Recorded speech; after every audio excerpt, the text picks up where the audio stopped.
Hello everyone, thanks for stopping by. Let's play an unfair game called Guess What Camera I Used to Take These Photos. The game is unfair because practically no one is capable of guessing what camera was chosen to take a certain photograph. A photograph is a photograph and should be admired or criticized solely on its merits. That's why some great photographs are produced on junk cameras and some great cameras produce junk photographs. There's more to photography than the camera, and the person who holds it is most often the deciding factor on whether a photograph is good or not. Still, it is unfair to play this guessing game, so along the way, as you look at the photographs in this video, I'll give some hints as to what the mystery camera is, and then I'll reveal its identity at the end of the video. The first few things I'll tell you about the camera is that it's old, about 15 years old, and it was one of the first digital cameras I owned, although I do not own it anymore. All I have left of it are these photos, so in a way the camera is ageless. The next thing I'll reveal is that the camera is not a Sony. Those of you who have watched my other videos know I use mostly Sony cameras, but these photos are not from Sony. Eliminate Sony from your guesses.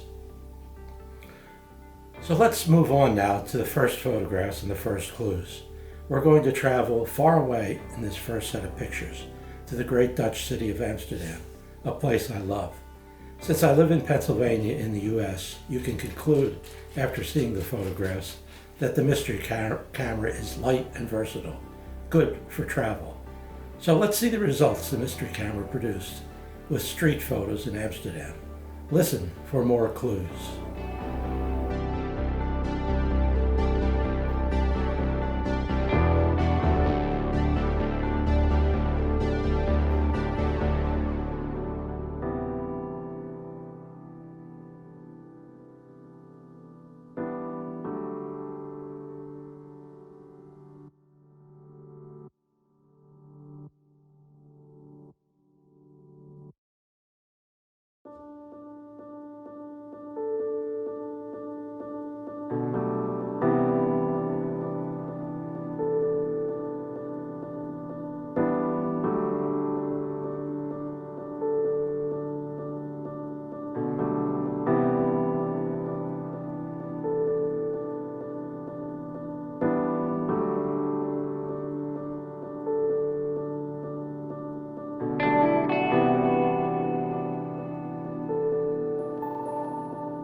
This next set of photographs take you out of the city and into the wild for some nature and landscape After seeing them and listening to the clues, you might conclude something about what sort of zoom the mystery camera has.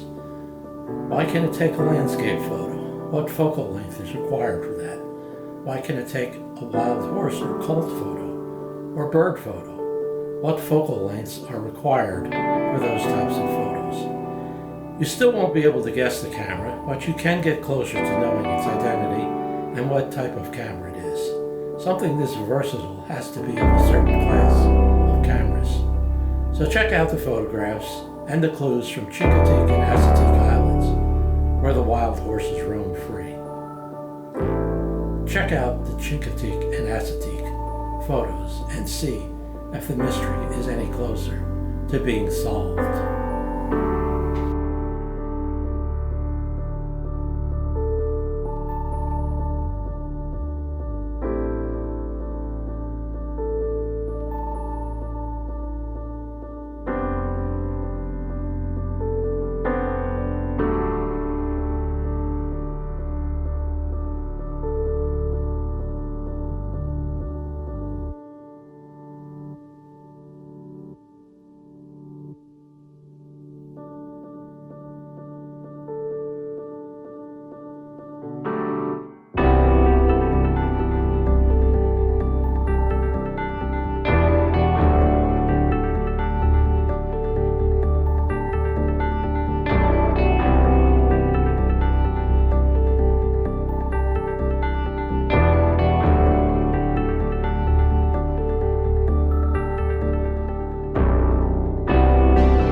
The mystery camera is not a professional camera, but that didn't stop me from using it professionally. The following photos were taken while I worked for a local publication as its managing editor.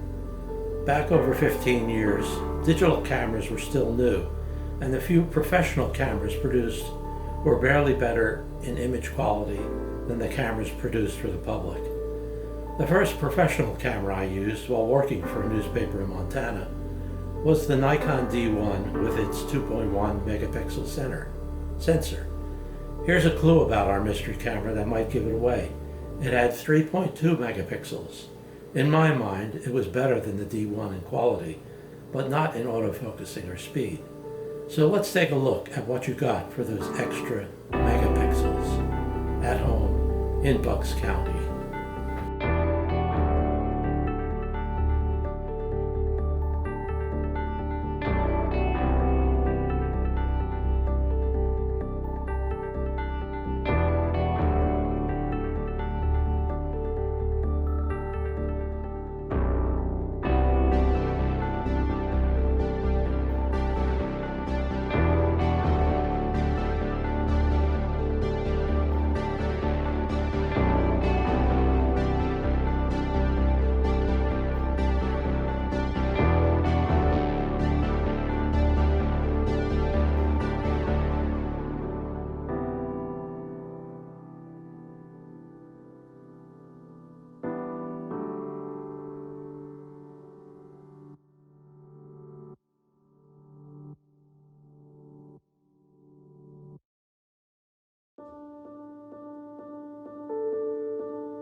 So the mystery camera is, ta-da, the Olympus 740 Ultra Zoom. What the heck? You might be asking with the reveal. What the heck is the Olympus 740? It's one of the first decent bridge cameras made, I think. Although by today's standards, it would be considered junk with a mere 3.2 megapixels, an ancient firmware, an antique glass, and laggard performance. Feel free to consider this camera junk if you like, but I hope you'll consider the photographs it produced better than junk, although I have to admit a closer inspection would reveal more noise and not quite the technical quality we've come to expect from newer cameras.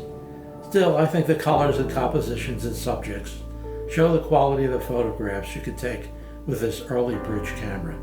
There's a great deal of versatility in the camera shown through the photographs, so I think the camera was capable of making memorable photographs with the right photographic technique. So the guessing game is over for now. Perhaps in another 15 years, if I survive as well as these photographs from the C740 have, I'll make another mystery video about how ancient my current advanced cameras have become while still producing decent photos. Stay tuned.